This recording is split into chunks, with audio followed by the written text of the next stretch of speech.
सारे छत्तीसगढ़ वासियों को जय जोहार, जय छत्तीसगढ़। हेलो फ्रेंड्स, कैसे हैं आप सब। मैं आशा करती हूँ आप सब बहुत अच्छे होंगे, अपना और अपनों का बहुत अच्छे से ख्याल रख रहे होंगे। व्लॉग अब्रॉड चैनल पर मैं अंशुल आप सभी का स्वागत करती हूँ। आज है छत्तीसगढ़ का पर्वों में से एक प्रमुख पर्व जिसका नाम है हल षष्ठी।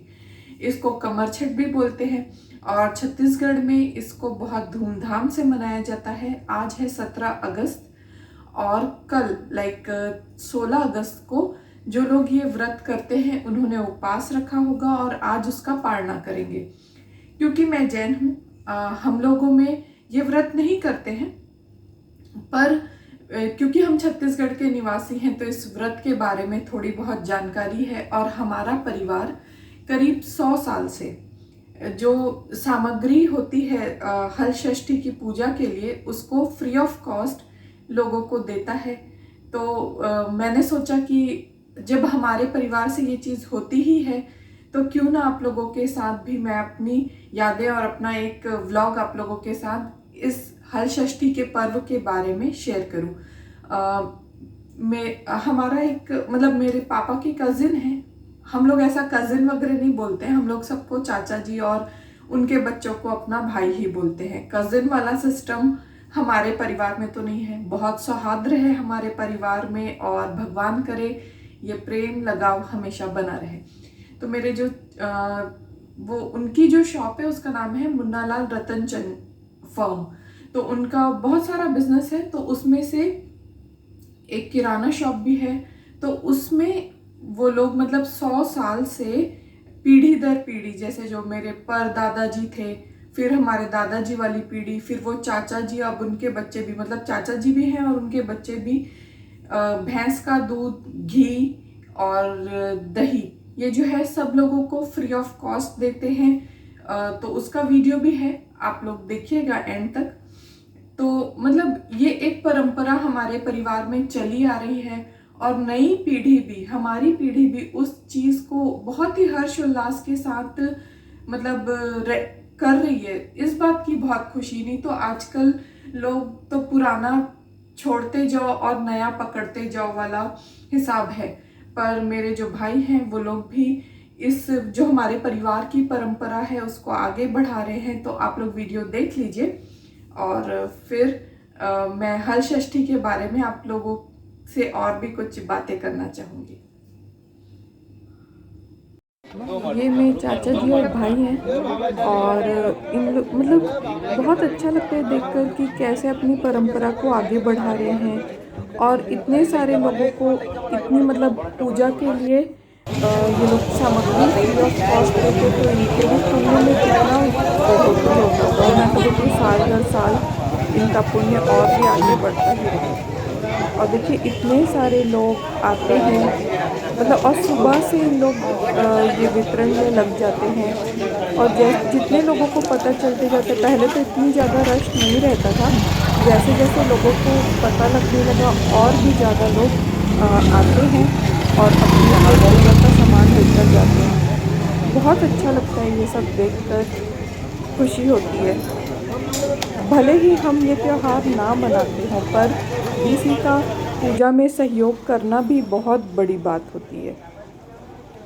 और ये इसी साल नहीं, इवन किसी साल रुका भी नहीं। कोविड के टाइम भी चाचा जी लोगों ने सभी लोगों को ये सारी चीज़ें सोशल डिस्टेंसिंग वगैरह सब कुछ करा के क्योंकि पूजा पाठ करवा रहे हैं। और जो हर साल चीज़ें करते हैं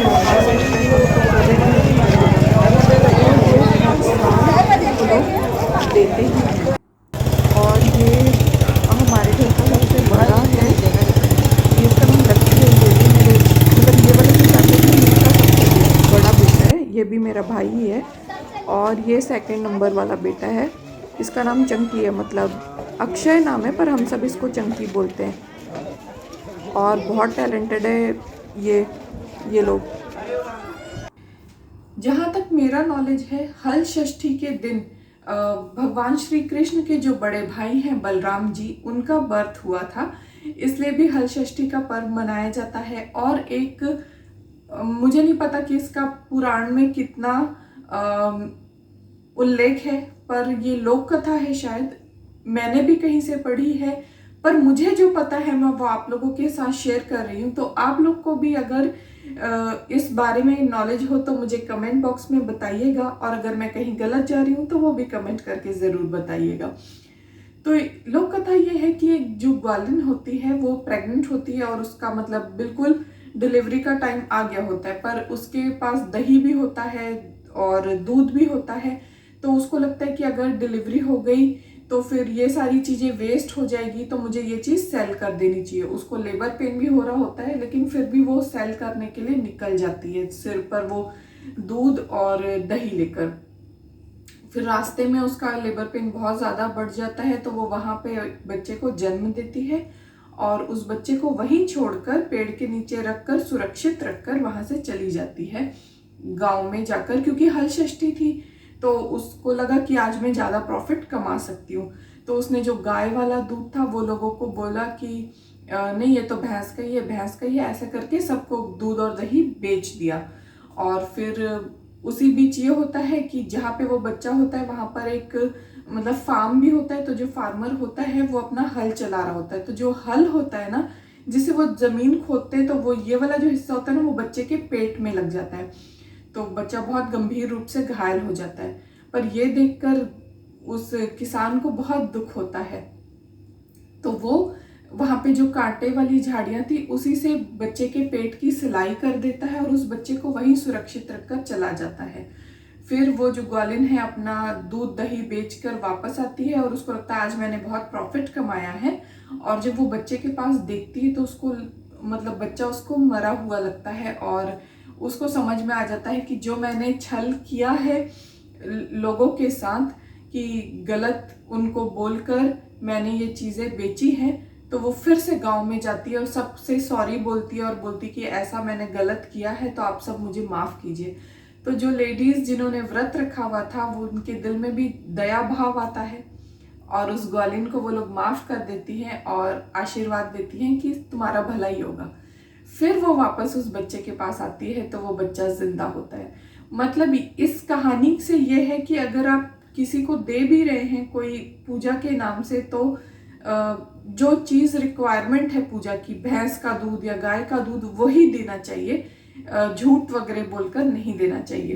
तो ये एक लोक उक्ति है जो मैंने सुनी थी, मुझे पता था, मैंने आप लोगों के साथ शेयर की है। और ऐसा भी कहा जाता है कि हल षष्ठी वाले दिन जब भी मतलब पाड़ना होता है तो कोई भी चीज़ जिस पर हल लगाकर उगती है वो चीज़ नहीं खाई जाती है। तो एक रेड कलर का चावल आता है, छत्तीसगढ़ में तो उसको पसेर चावल बोलते हैं। आपके एरिया में क्या बोलते हैं मुझे कमेंट करके ज़रूर बताइएगा। तो वो खाते हैं।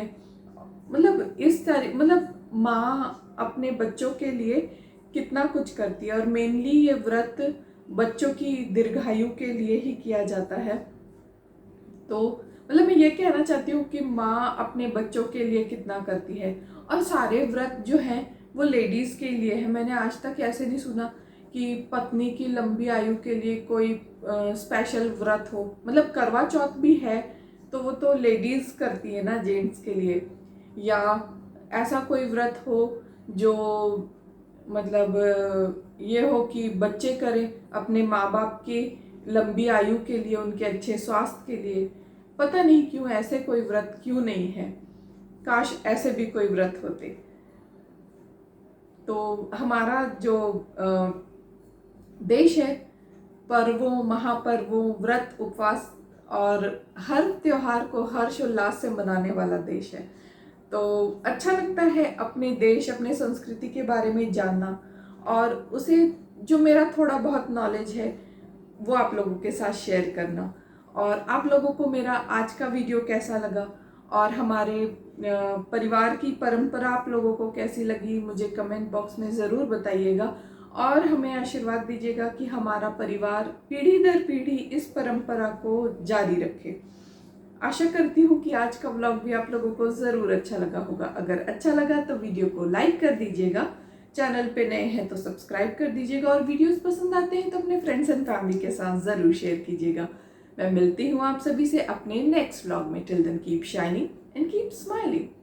माँ सलामा। और मेरे सारे छत्तीसगढ़ वासियों को जय जोहार, जय छत्तीसगढ़।